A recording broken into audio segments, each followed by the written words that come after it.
저희 더불어민주당 그리고 특히 민생경제대책위원회는 위원회 말 그대로 민생이 제일 앞에 놓습니다. 그래서 지난해 하반기부터 경제가 어려웠을 때 가장 힘든 게 취약계층일 거고요. 그리고 다중채무자가 우리나라 430만 명 정도 되지 않습니까? 그래서 많은 법안들을 저희가 준비를 해놔서 밑으로 추락하는 그 가장 어려우신 분들을 보호하기 위한 정책들을 여러 개 가지를 준비했고요. 또 역으로는 또 성장 전략도 동시에 함께 준비해 왔습니다. 오늘 이 자리는 그 동안에 우리가 진짜 삶의 어려운 측면으로 나락으로 떨어지시는 분들을 어떻게 하면은 도와줘서 재기할 수 있을까라는 그런 의문점에서 우리가 여러 가지를 하다 보니까 이제 거의 다 많은 정책들을 다 발의를 해놓은 상태이고요. 그래서 오늘 오경 의원실에서 그 압류 방지 통장 진짜 가장 절실하다고 모든 분들이 말씀하시는 부분인데 이걸 법적으로 좀 어떻게 풀어가서 할까? 그리고 민생 위기는 이제 시작이거든요. 이제 시작이고 통계로 보면은 전부 다 올해 한 2분기부터 시작되는 통계들이 매일매일 확인되고 있기 때문에 아마 여러분들이 서둘러서 좋은 아이디어를 내주시면 정책에 반영하는 기회를 갖도록 하겠습니다. 감사합니다. 제가 이 관련 업무를 지난 18년 동안 해오고 있다 보니까 매일매일 전국에서 심지어는 외국에서까지 연락이 오셔서 상담을 많이 진행을 하게 되는데요. 어제는 저녁 시간에 베트남에서 연락이 오신 분이 한 분 계셨거든요. 그래서 그분 그 사연을 좀 말씀드리면서 오늘 토론회가 얼마나 중요한 토론회가 되는지 좀 같이 생각을 해봤으면 좋겠습니다. 이분은 그 한국에 계실 때 공무원으로 생활하시다가 정년퇴임을 하셨다고 하시고요. 연세가 되게 많으신 분인데 미혼으로 사시다가 늦게 장가를 가셨어요. 베트남 여자분하고. 근데 이제 퇴직 이후에 연금이 공무원 연금이 110만 원 정도 나오신다고 하더라고요. 근데 그 돈을 받아서 생활을 이제 두 분이 하시는데 LH 그 임대 아파트에 사시는데 월세가 다른 데에 비해서 저렴하긴 하지만 110만 원이 두 분이 사시기에는 사실 많이 부족한 돈이잖아요. 그러다 보니까 4년 전부터 은행 저축은행 쪽에서 이제 대출을 3건 정도 받으셨다고 하더라고요. 그래서 5천만 원 정도 대출이 됐는데 이게 금리가 올라가니까 이제 요즘에는 많이 더 힘드신 거죠. 한국에서 생활하시다가 그 돈 갖고 은행 이자 내고 생활이 안 되시니까 차라리 베트남으로 가자 그래서 두 분이 베트남으로 가셨답니다. 베트남 가면 그 정도 돈이면 생활이 가능할 수도 있겠다라고 생각을 하시고 근데 이제 그것도 어려운 상황인 거예요. 한국의 금리가 올라가면서 이자가 너무 부담스러우니까 다음 달부터는 연체가 어쩔 수 없이 될 것 같다고 해서 걱정을 되게 하시면서 연락이 오셨는데 제일 걱정하신 게 통장 압류입니다. 연금 110만 원 그거 받아서 생활하고 계신데 통장까지 압류가 되면 나는 그 돈도 못 찾으니까 이거 생활이 도저히 불가능할 때 어떡하냐 이렇게 걱정을 많이 하시더라고요. 제가 질문을 드렸어요. 공무원 연금을 받으신다면서요. 그러면 공무원 연금은 압류방지 통장이 현재 있는데 그 모르셨어요? 이렇게 질문을 드렸죠. 모르고 계시더라고요. 압류방지 통장이 지금 다양하게 많이 존재하는데도 그 대상이 되시는 분들조차도 아직도 모르고 계신 분이 있다는 게 좀 놀라웠고요. 그래서 제가 공무원 연금은 압류방지 통장 시중은행 어디나 가시면 만들 수 있습니다. 그쪽으로 계좌를 만드시고 돈을 연금을 받으시면 압류 걱정 전혀 안 하셔도 돼요 라고 말씀드리니까 너무 좋아하시더라고요. 근데 그분이 얼마나 좋았는지를 알 수 있는 게 제가 오늘 아침에 여기 온다고 막 준비하면서 화장실에서 이렇게 핸드폰을 보니까 새벽에 1시 반이 넘어서까지 저한테 문자로 계속 질문을 주셨더라고요. 공무원 연금이 누적되어서 그 185만 원을 넘어가서 쌓이면 그것도 압류 방지냐? 나는 지금 베트남에 있는데 베트남에는 시중은행 중에 하나 있으면 땡땡은행 지점이 있는데 거기서도 그 통장 만들 수 있냐? 공무원 연금 일출하려면 체크카드 사용해야 되는데 체크카드 사용하는 거는 가능하냐? 이 질문을 새벽 1시 26분까지 주셨어요. 그래서 제가 오늘 아침에 답변을 다 드리고 여기 참석을 하고 있는 건데요. 이런 분들한테 이게 통장 압류 걱정하시는 분들한테는 정말 이게 너무 절실한 문제인 거죠. 새벽에도 이렇게 질문을 주실 정도로 제가 기분 나쁜 게 아니라 왜 새벽까지 이렇게 질문 주셨어요 이게 아니라 이분의 절실함이 느껴져서 오늘 토론회 정말 잘 진행해야 되겠다는 생각이 한 번 더 들었었습니다. 그래서 이렇게 다행히 이분처럼 이미 압류방지 통장이 제도가 마련되어 있는 그런 대상자이신 분들은 그나마 이 제도가 있다는 걸 아시는 순간 그 통장 만들면 되니까 다행인데 그 대상이 안 되시는 일반 국민분들은 그 통장을 만들 수조차 없으니까 사실은 통장 압류에 대한 두려움이 상당히 크세요. 그리고 개인회생이나 파산을 상담하시는 분들도 상담 전화가 어느 시점에 가장 많이 오시냐면 통장에 압류가 들어왔을 때, 그때 정말 절망을 많이 하십니다. 근데 제대로 된 직장 구하지 못할 거고 내 통장조차도 못 쓸 수 없다, 이런 상태가 되시면 정말 그 삶을 좀 자포자기 하시는 경우들이 많은 것 같고, 다행히 개인회생 파산이란 제도를 알고 신청하시는 분들은 다행인데, 그렇지 못하셔서 정말 음지에서 숨어 사시게 되시는 분들, 장기간 동안, 그리고 제 의뢰인들 정도 많으신데 이 자살 시도하시고 오시는 분들도 계실 정도로 이 문제가 좀 심각합니다. 그래서 오늘 그런 중요한 저희가 토론회를 진행한다는 생각을 갖고 제가 발제를 해보도록 하겠습니다. 먼저 목차를 간단히 말씀드리면, 현행 민사집행법 압류금지 채권 규정을 좀 살펴보도록 하겠습니다. 두 번째로는 압류방지 통장의 현황 및 문제점을 검토를 하고요. 마지막으로 압류금지 채권 범위 변경 신청의 문제점을 살펴보면서 왜 전국민 압류방지 통장이 꼭 필요한지에 대해서 같이 생각을 해보도록 하겠습니다. 현행 민사집행법 압류금지 채권 규정을 보면 246조의 규정이 있습니다. 1항에 보면 1호부터 8호까지 해서 8가지 압류금지 채권의 규정이 되어 있습니다. 그리고 2항과 3항에서는 압류금지 범위 변경 신청에 대한 근거 규정을 두고 있습니다. 근데 이 법률이 마지막으로 개정된 것이 2011년도 4월 5일자입니다. 그때 개정의 배경을 먼저 살펴봐야 되는데요. 종전에 이런 고민들이 있었죠. 그전에는 6호까지만 있었습니다. 압류금지 채권으로 규정되어 있는 대표적인 건 뭐 급여라든가 이런 것들이 압류금지 채권인데도 불구하고 통장에 입금됐을 때 이걸 과연 압류금지 채권의 효력이 계속 미치는 것으로 볼 것이냐에 대해서 우리 대법원 판례가 효력이 미치지 않는다, 예금 채권으로 바뀌는 순간 압류금지 채권이 아니다, 그래서 압류 대상이다, 이렇게 판례를 유지하고 있었습니다. 그러다 보니까 민사집행법 압류금지 채권 규정이 유명무실해진 거죠. 그래서 입법적으로 해결을 시도하게 되죠. 그래서 2011년도에 개정이 이루어진 겁니다. 그래서 들어온 조항이 7호, 8호, 채무자의 1개월간 생계 유지에 필요한 예금도 압류금지 채권으로 규정을 하게 되었고요.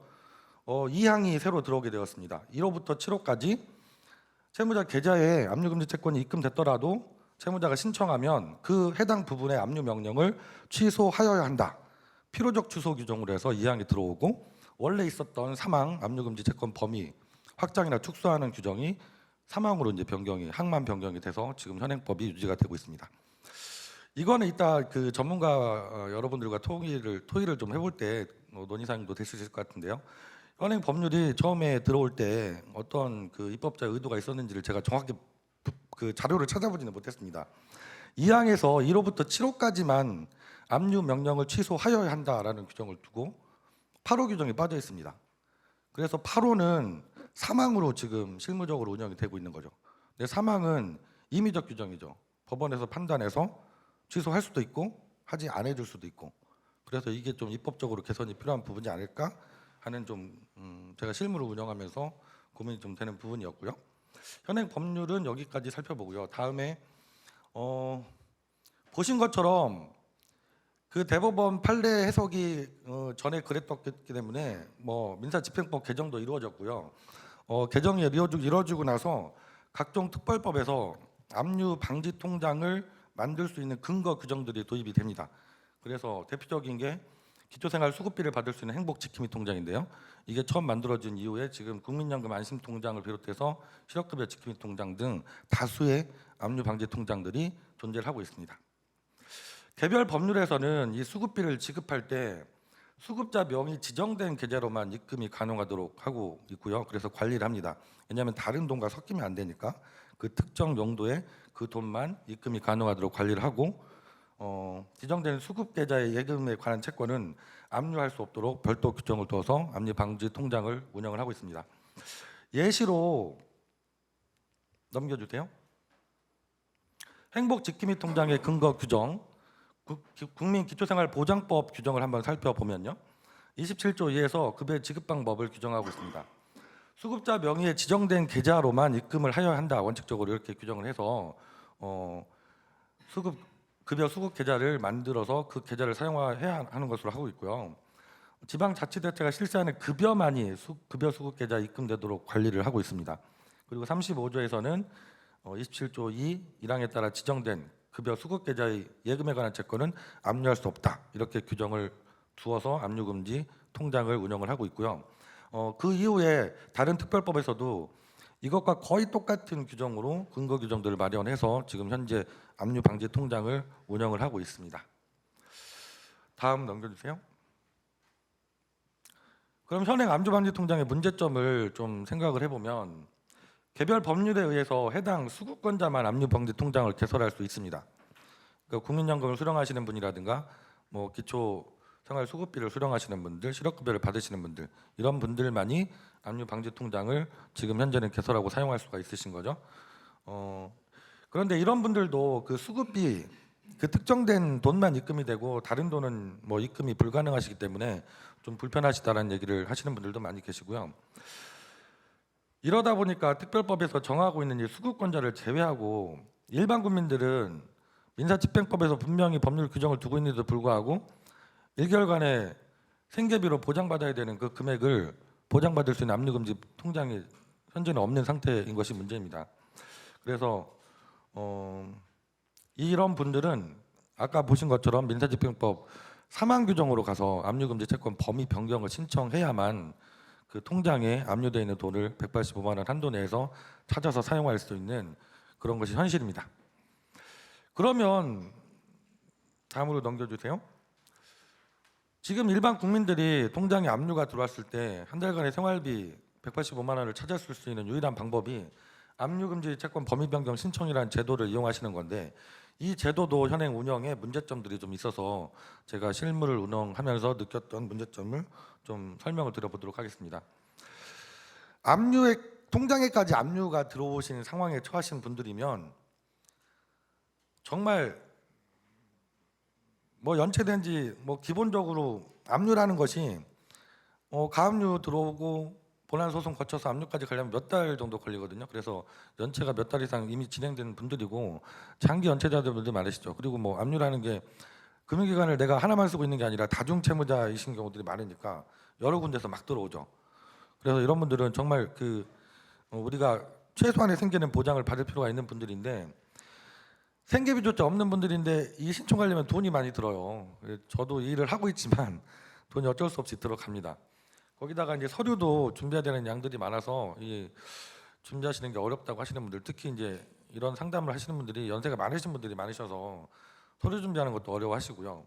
시간도 법원마다 편차가 있지만 보통 한 달 정도는 걸리고 있어서 신청하는 것이 쉽지 않은 문제가 있습니다.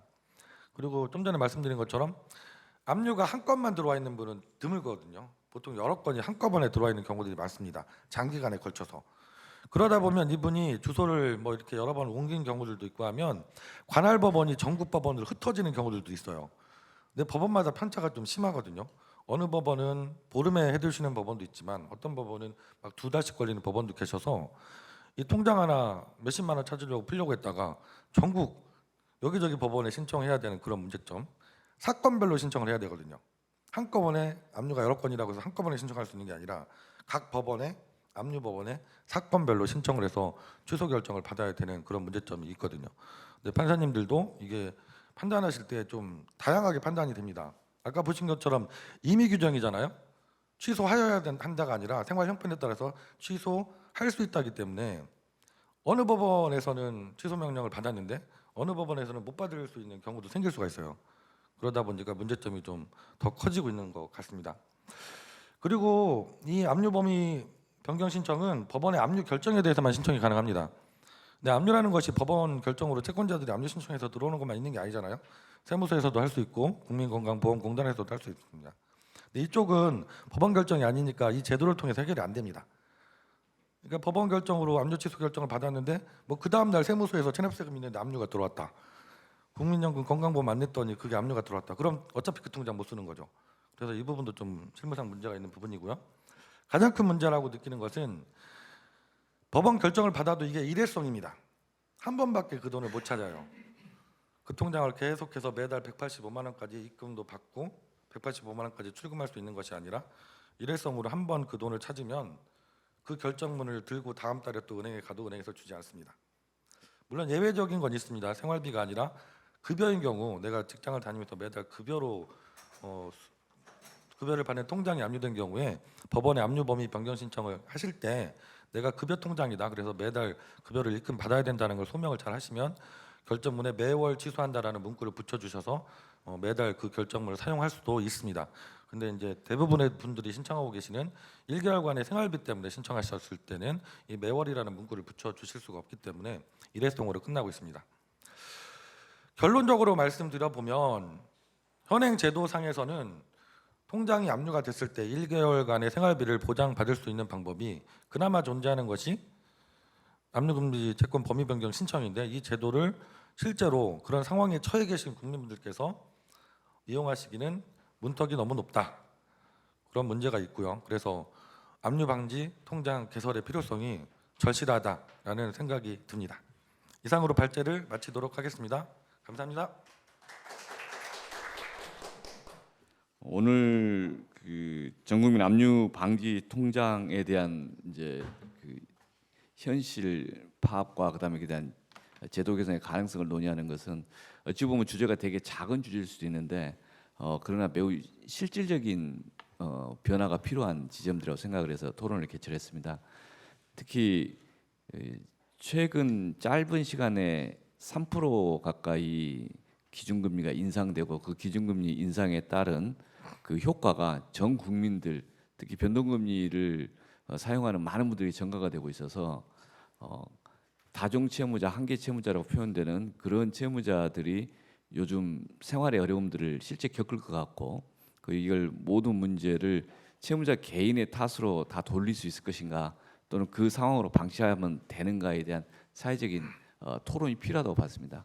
그래서는 안 되고 또 서로가 함께 고민할 수 있는 방법들을 찾아야 되는 거 아닌가. 그 문제식 속에 이 하반기 우리 사회에 벌어지는 채무자 개인 회생 파산에 관한 사건들이 계속 증가될 것으로 예상이 되고 그 속에서 나서는 개인적 어려움들을 조금이라도 실무적으로 풀 수 있는 것들은 좀 미리 찾아보자라는 문제식 속에 오늘 논의가 진행된다는 말씀 좀 드립니다. 오늘 지금 발제자가 간단히 말씀하셨고 주제가 이렇게 복잡하진 않아서 오늘 오신 분 전문가 한 분 한 분씩 좀 간략하게 5분에서 10분 사이에서 말씀해 주시면 감사하겠습니다. 먼저 순서는 전영훈 상담관님, 이경미 연구위원님, 김우철 사무관님, 김현정 부장님, 그리고 이제 강영수 과장님께서 말씀하시는 걸로 그렇게 순서대로 하겠습니다. 먼저 전영훈 서울금융복지센터 상담관님 토론하시겠습니다. 예, 안녕하십니까. 저는 서울시 복지재단 서울금융복지상담센터 전영훈 상담관입니다. 먼저 귀한 자리에 불러주시고 현장의 목소리에 귀 기울일 수 있는 기회를 주신 의원님들과 관계자분들께 감사 인사를 드립니다. 전 센터에서 10년가량 근무를 하면서 많은 취약계층 채무자들을 상담을 하였습니다. 그 과정에서 법으로 당연히 보호받아야 할 압류금지 채권이 실제로는 보호받지 못하는 많은 사례들을 보게 되었습니다. 그래서 이 시간 전 국민 압류 방지 통장 개설에 대한 센터의 의견을 간략하게 말씀드리도록 하겠습니다. 첫째로 선제적 의미에서 전 국민 압류 방지 통장 개설이 필요합니다. 민사집행법 제246조 제1항 1호에서 8호에 해당하는 채권은 압류하지 못한다라고 규정이 되어 있습니다. 하지만 이런 압류할 수 없는 채권을 지켜줄 수 있는 통장이 없다는 것입니다. 앞서서 이제 법무사님께서 많은 문제점들을 말씀을 해주셨는데요. 제가 생각하는 가장 큰 문제는 이 압류금지 채권에 대한 압류로 인해서 정상적으로 경제 활동을 할 수 있는 분들이 스스로 그것들을 포기하고 사회와 장기 단절하는 부분입니다. 구직이 필요한 채무자들은 회사로부터 급여를 지급받기 위해서는 통장이 필요한데 통장 압류에 대한 부담으로 구직을 포기하거나 현금 수령이 가능한 일용소득을 하게 됩니다.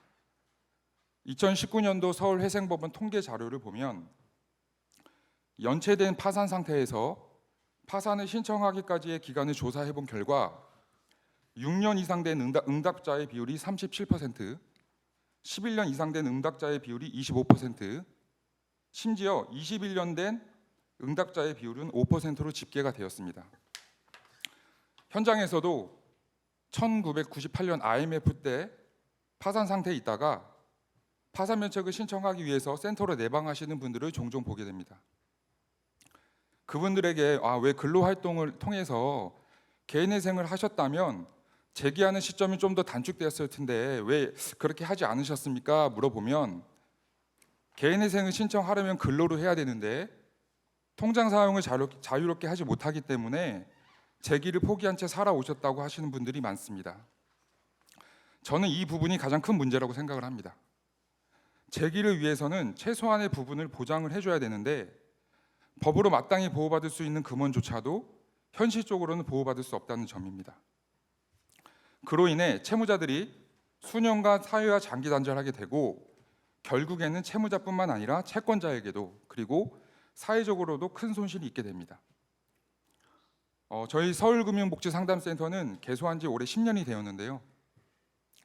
그간의 압류금지 채권이 압류된 사례들을 좀 조사를 해봤습니다. 사례를 보면 아르바이트 소득 150만 원을 일반 계좌로 받았는데 압류가 된 경우, 자녀의 질병 치료로 보험금을 지급받았는데 압류된 경우, 그리고 임대 아파트에 거주하는 수급자가 이사하려고 소액임차 보증금 200만 원을 지급받았는데 압류된 경우, 이혼 후 전 배우자로부터 자녀 양육에 필요한 양육비를 지급받았는데 압류된 경우 등이 다수를 차지했습니다. 위 사례에서 보듯이 위 금원은 법으로 압류 금지 채권으로 보호받아야 할 금원임에도 불구하고 지급받은 통장이 압류가 되어버리면 압류 범위 변경 신청을 해도 반환받는데 한 달 이상의 기간이 소요됩니다. 이는 생계 유지에 필요 자금이 없는 취약계층 채무자들에게는 매우 큰 고통의 시간이기에 상담을 하면서 매우 안타까웠던 기억들이 납니다. 이러한 문제들이 해결되었으면 하는 마음에서 센터는 작년 9월에 서울회생법원에서 주최한 제도 간담회에서 적어도 한 달간의 최저 생계비 185만 원은 안전하게 보장받을 수 있는 전 국민 압류 방지 통장을 제안한 바가 있습니다. 둘째로 압류 금지 채권 범위 변경 신청 관련입니다.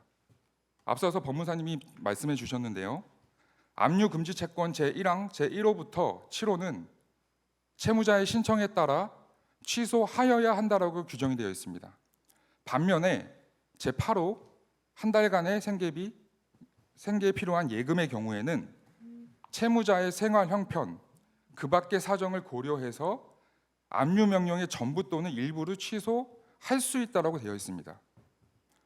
1항의 제1호에서 8호 모두 압류 금지 채권으로 규정이 되어 있는데 압류가 된 이후에 압류 범위 변경의 신청을 하려면 유독 이 8호에 대해서만 재판부의 허가 사항으로 되어 있습니다. 그러므로 민사집행법 2항 범위에 제8호를 추가해서 채무자의 신청이 있는 경우에는 다른 압류 금지 채권과 동일하게 압류 명령이 취소될 수 있도록 하는 것이 저희의 바람입니다. 관련 사례로 부모님이나 지인이 생계 유지에 필요한 생활자금 100만 원을 송금해 줬는데 통장이 압류되었습니다. 그래서 법원에 압류 범위 변경 신청을 했더니 재판부의 판단에 따라서 그 금액이 달라집니다. 50만 원을 인용받는 경우도 있고요. 심지어는 기각이 되는 경우도 있습니다. 마지막으로 압류 방지 통장의 역사를 간략하게 좀 말씀을 드리면 새로운 형태의 지원금이나 급여가 생길 때마다 그에 따른 압류 방지 통장들이 계속해서 신설되고 있습니다. 예를 들면 2019년도에는 자활사업 참여자가 받은 돈이 압류가 되지 않도록 자활급여 압류 방지 통장이 신설이 되었고요.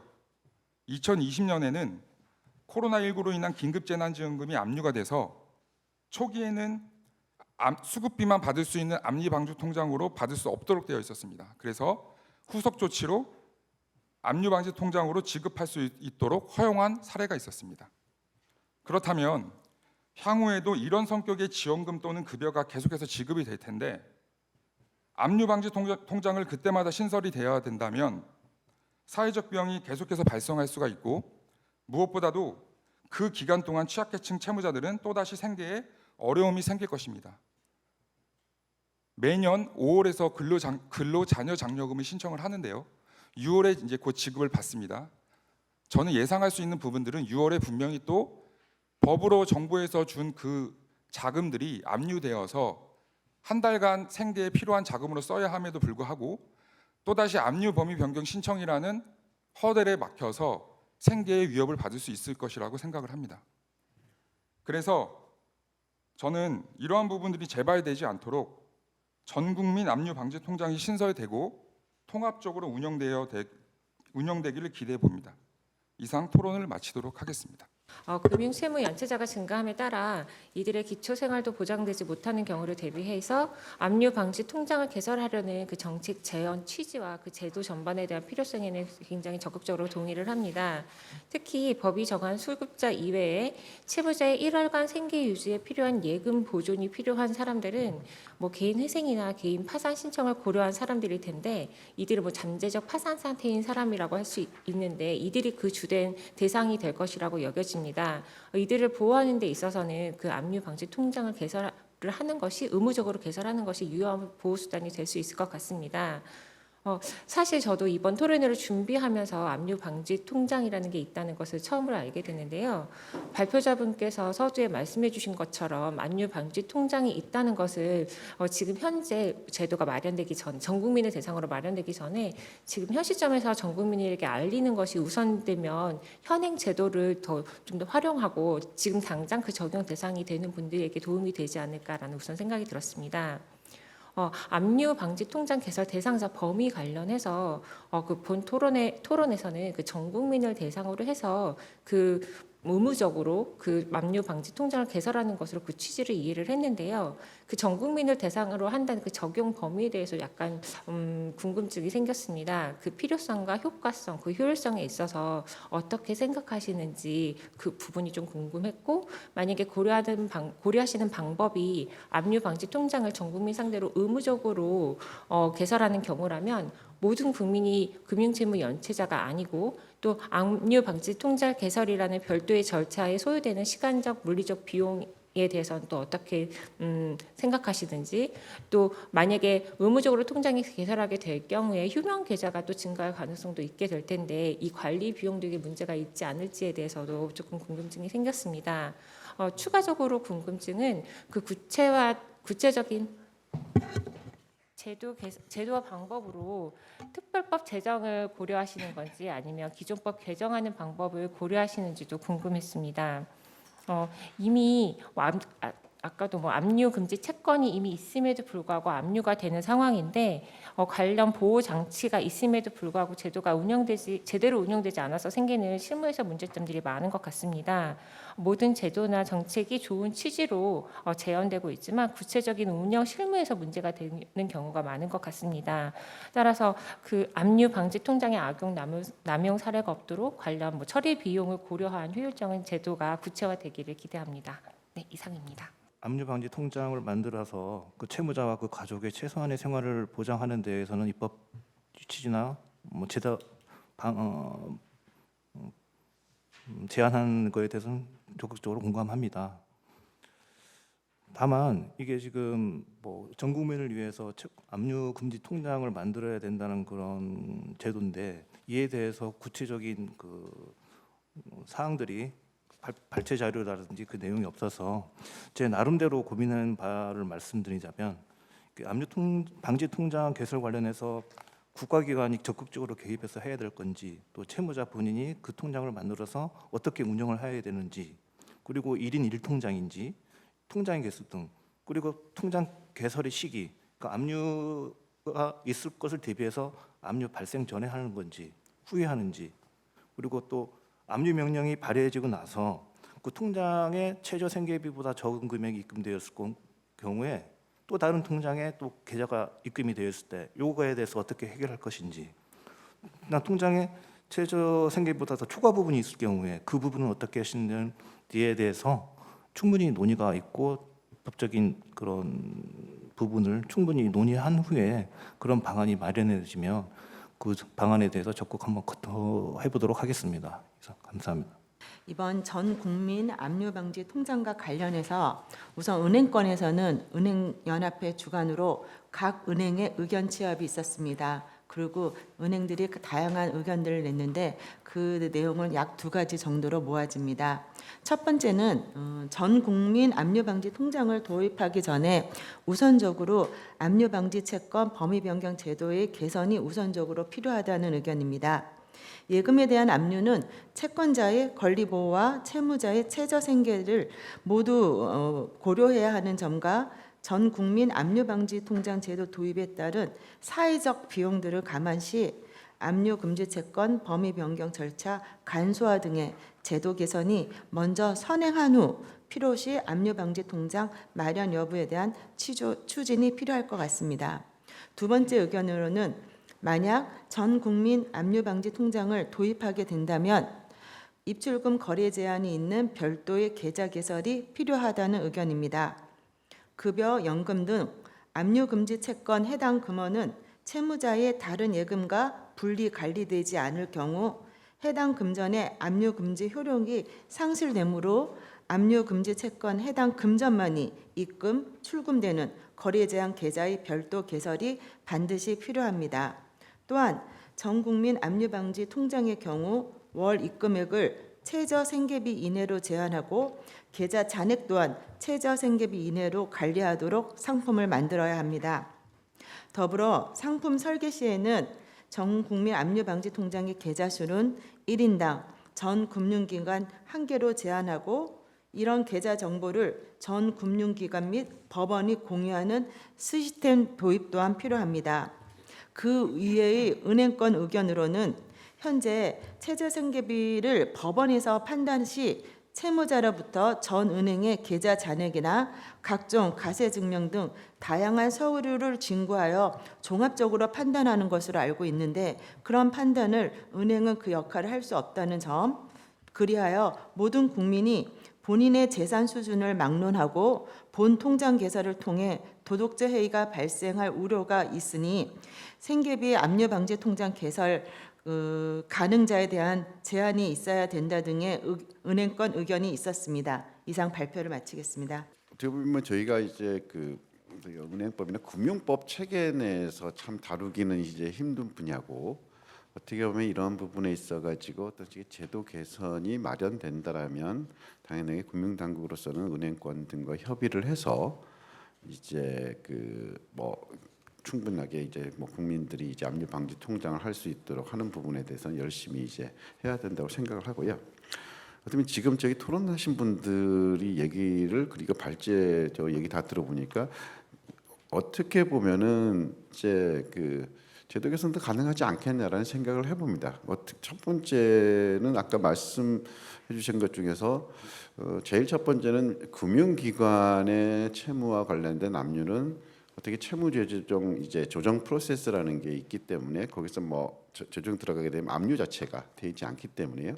그런 부분이 우선 활용이 돼야 될 거고 금융회사가 아닌 다른 형태에서의 이제 압류 이제 사인간이라든지 아까 세금이라든지 뭐 건강보험료도 있습니다만은 그런 부분에 대해서 어떻게 할 거냐 했을 때 어떻게 보면 제도적으로 민사집행법에서는 법원의 결정에 의한 것만 있다.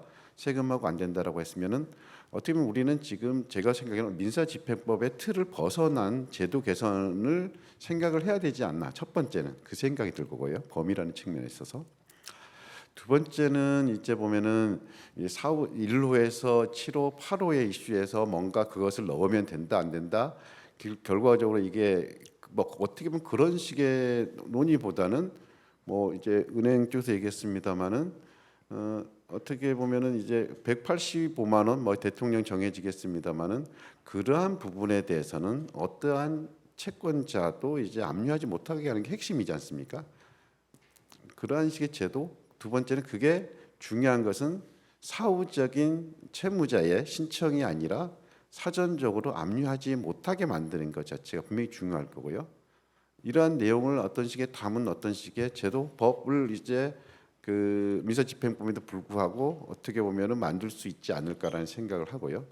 그다음에 여러 가지 있었습니다만은 185만 원을 넘는 예금은 어떻게 할 거냐에 대해서는 뭐 어떻게 보면 은행 쪽에서 말씀해 주시는데 뭐 당연히 이게 예금 통장이야 185만 원을 넘지 못하게 예금을 뭐 받으면 되는 것일 거고요. 어떻게 보면 180원 넘게 이제 어떤 사람이 급여를 입금했으면은 185원만 지키고 나머지는 다른 연계된 계좌로 입금이 되게끔 조치도 가능할 것 같아 보이고요. 그다음 출금은 어차피 한 달 생활비니 한 달에 185만 원만 출금이 가능하게 하면 될 것 같아 보이고요. 어떻게 보면 이런 부분에 이제 하는 제도 설계를 통하고 그것에 대해 법률적으로 뭐 채권자 채무자의 관계에 따른 압류 관계를 어떤 식으로 조정하는 어떤 식의 제도 법률 뭐 그런 부분도 충분히 검토해 볼 수 있지 않을까 생각합니다. 그리고 또 이제 결과적으로 남는 것 그렇습니다. 1호에서 7호라는 개별적인 구체적인 뭐 급여라든지 이런 식의 형태와 185만 원인 것을 어떻게 또 조화롭게 할 것이냐. 이것도 되고 이것도 된다. 로 이제 결과적으로 지금 상으로는 보여질 수 있는데 저는 그 생각이 들더라고요. 이 1호에서 7호 그러니까 이거 8호가 있으면서 7호까지는 이제 보면은 아까 이제 보면은 저기 그 사전적으로 못하게 됐고 8호가 제외되어 있다 하잖아요. 이게 어떻게 보면 중첩적이기 때문에 범위 조정의 이슈로서 어떻게 보면은 사망으로 가지 않았나라는 생각이 들더라고요. 제 생각에는 그런 부분은 결국 1호, 7호와 8호의 문제 자체를 또 어떻게 해결할 것인가 이런 부분 자체에서 저는 어떻게 보면 민사집행법 체계 내를 어떤 좀 벗어나서 좀 진짜 전반적인 제도 개편 어떻게 보면 필요로 하는 부분 자체를 충분하게 검토해 볼 수 있지 않을까라는 생각을 합니다. 그런 부분에 있어 가지고 뭐 금융 당국이 뭐 이제 참여를 하게 된다면 열심히 이제 참여할 수 있도록 하겠습니다. 감사합니다.